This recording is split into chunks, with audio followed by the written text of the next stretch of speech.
Assalamualaikum warahmatullahi wabarakatuh. Ya, selamat datang kembali di channel saya. Kita akan melanjutkan lagi kisah-kisah yang memotivasi ya. Dan ini adalah sebuah kisah yang kalau menurut saya kisah ini cukup unik. Jadi sebagaimana judul, ini adalah sebuah kisah tentang pemuda yang dia itu taubat ya. Taubat dari dosa yang sangat aneh kalau menurut saya. Saking anehnya itu sampai saya ketawa. Ya, jadi dosanya itu seperti apa dan kisahnya itu bagaimana? Langsung saja kita menuju ke laptop.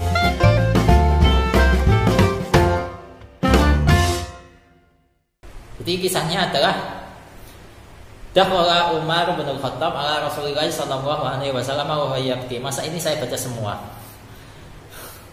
Jadi ya udah saya baca sambil terjemah ya. Di sini pada suatu hari Sayyidina Umar itu berkunjung ke rumahnya Rasulullah dalam kondisi menangis ya.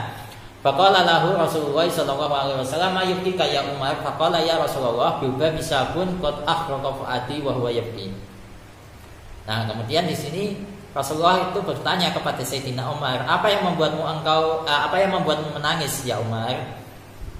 Ya, kemudian Sayyidina Umar menjawab, gini ya Rasulullah, di depan pintu rumah jenengan itu ada seorang pemuda yang dia itu sudah membakar hati saya dan dia itu menangis ya.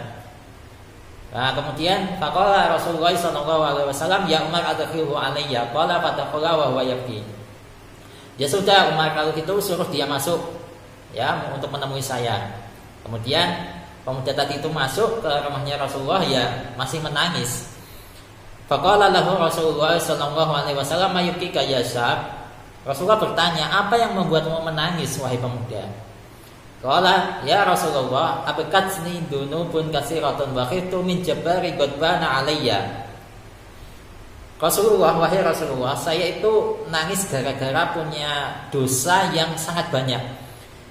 Saya itu takut mendapat murka dari Allah.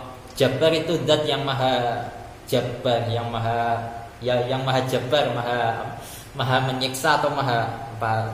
Saya lupa artinya. Pokok yang maha perkasa. Saya itu takut mendapatkan murka dari Allah, wahai Rasulullah. Kemudian di sini Rasulullah bertanya, asyarakta billah ya syab? Qala la. Apa engkau pernah menyekutukan Allah? Kemudian menjawab, tidak ya Rasulullah, dosa saya bukan itu. Rasulullah bertanya lagi, qala aqtalta nafsan bighairi haqq? Qala la. Apa engkau pernah membunuh seseorang tanpa alasan yang jelas? Pemuda tadi menjawab, tidak ya Rasulullah, tidak pernah. Rasulullah bertanya, Rasulullah di sini kemudian memberikan pencerahan, fa innallaha yaghfiru dzambaka walau kana mislu samawati sab' wal ardina sab' wal jibali arwasi. Sesungguhnya Allah itu sanggup mengampuni dosamu wahai pemuda. Santai aja. Meskipun dosamu itu sama dengan langit 7 lapis ditambah 7 bumi ditambah gunung yang sekian banyak itu sanggup diampuni Allah. Kemudian pemuda ini bercerita, ya Rasulullah, dambi a'dhamu minas samawati sab' wal ardina sab' wal jibali arwasi. Dosa saya itu lebih banyak ketimbang 7 langit, 7 bumi, gunung yang sekian banyak itu tidak ada apa-apanya ketimbang dosa saya ya Rasulullah. Kemudian di sini Rasulullah bertanya, faqala Rasulullah, dan buka a'dham minal kursi. Apa dosamu itu lebih besar daripada kursinya Allah? Qala dambi a'dham, dosa saya lebih besar ya Rasulullah. Qala, kemudian Rasulullah bertanya lagi, dan buka a'dhamu amil ars. Dosamu itu apa lebih besar daripada ars? Kemudian menjawab, qala dambi a'dham, dosa saya lebih besar ya Rasulullah. Nah, kemudian Rasulullah bertanya yang terakhir, qala dan buka a'dhamu am ilahu. Dosamu itu apa lebih besar daripada Tuhanmu? Yang dimaksud di situ yakni afullah.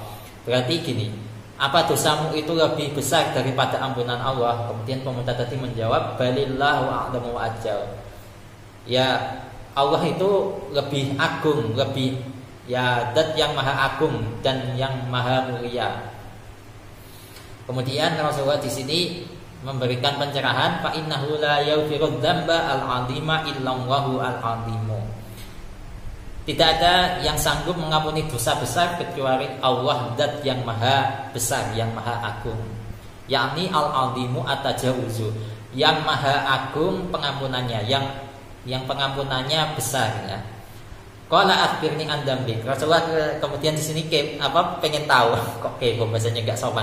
Ingin tahu apa sih dosa pemuda ini? Coba ceritakan kepada saya dosamu. Qala, pemuda ini kemudian menjawab, fa ini astahi minka ya Rasulullah. Ya Rasulullah, akhbirni an dzambik. Saya ini malu ya Rasulullah untuk bercerita kepada saya, tapi Rasulullah itu tetap ngotot, ya enggak apa-apa, ceritakan saja.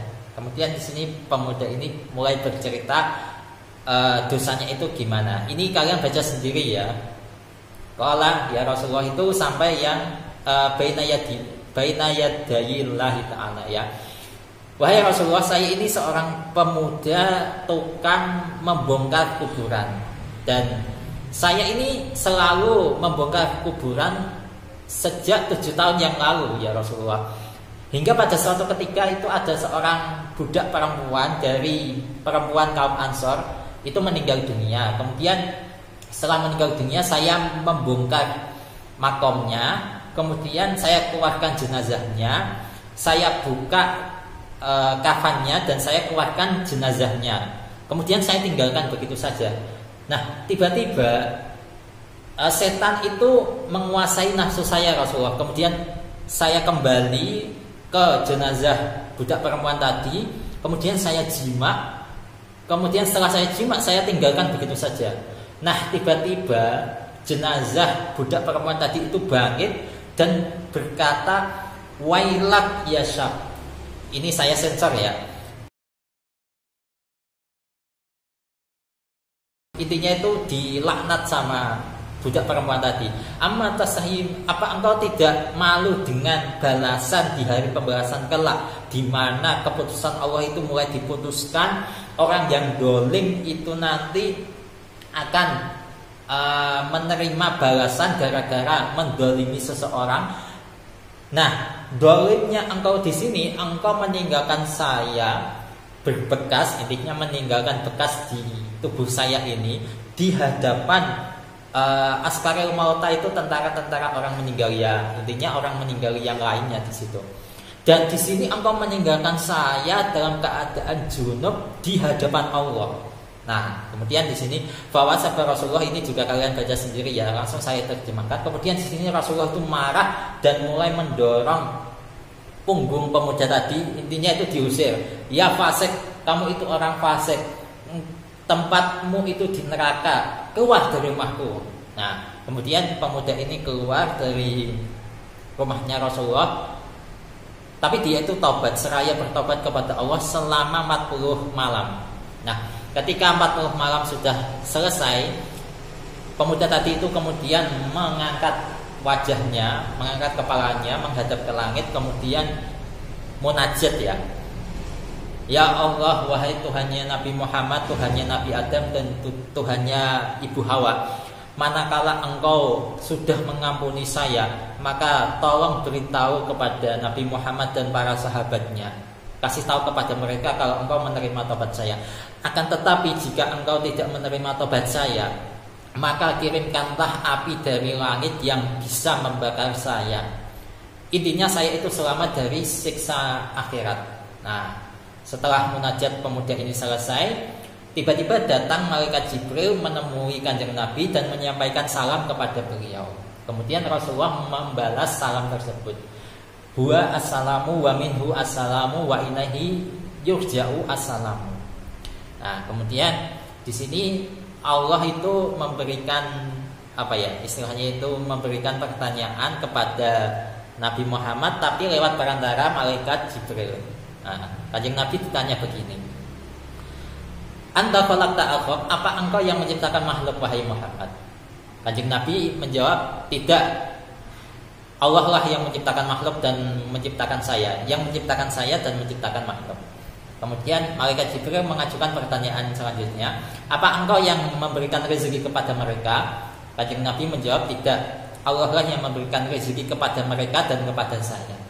Kemudian pertanyaan yang ketiga, apa engkau yang bisa memberikan maaf atau memberikan taubat kepada para makhluk itu? Kanjeng Nabi menjawab, tidak bisa. Hanya Allah lah yang sanggup memberikan taubat kepada saya dan kepada makhluk lainnya. Nah, kemudian di sini Allah memerintahkan kepada Kanjeng Nabi lewat perantara malaikat Jibril, tub ala abdi, fa inni tubtu alaihi. Ya sudah, kalau begitu ampuni hambaku tadi, yang pemuda tadi itu, ampuni.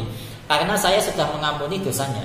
Nah, kemudian fada'a an-nabiyyu sallallahu alaihi wasallam asyaba wa basyarahu bi anna Allah ta'ala alaihi. Kemudian Kanjeng Nabi memanggil pemuda tadi dan memberikan kabar gembira bahwa Allah itu sudah mengampuni taubatnya. Ya, dan begitulah kisahnya. Dan kisah ini ada di kitab Tambihul Ghafilin. Ini cetakan apa ya? Halaman 76 ya. Dan di sini untuk nomor hadisnya itu nomor 116 ya. Namun di sini ada catatan kaki. Di sini sanadnya itu dhaif ya.